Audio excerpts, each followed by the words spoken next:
আসসালামু আলাইকুম, সবাই কেমন আছেন? আলহামদুলিল্লাহ, আপনাদের দয়ায় আমি অনেক ভালো আছি।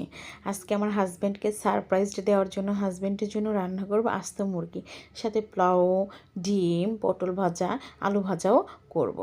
আসলে আমার হাজব্যান্ডকে আমি খুশি করানোর জন্য অনেক রকম রান্না করে তাকে খাওয়াই, কারণ সে আমার হাতের রান্না খেতে খুব পছন্দ করে। যেই কথা সেই কাজ। আমি এই আস্ত মুরগিটা রান্না করে তাকে এমনভাবে উপস্থাপন করি বা পরিবেশন করি তার সামনে, সে এটা দেখে অনেকটা সারপ্রাইজড এবং ইমপ্রেসড হয়। কারণ জামাইদের আদর করার জন্য যে সমস্ত ডালা তৈরি করে জামাইদের সামনে পরিবেশন করা হয়, আমি ঠিক ওরকম করে রান্না করে আমার হাজব্যান্ডের সাথে সামনে আর কি জামাই ডালা পরিবেশন করি। এটা দেখে খুবই সে খুশি হয় এবং বলে যে অনেক মজা হয়েছে, ধন্যবাদ বউ তোমাকে। দেখতে যেমন সুন্দর হয়েছিল, খেতেও কিন্তু অসাধারণ হয়েছিল। ভালো থাকবেন।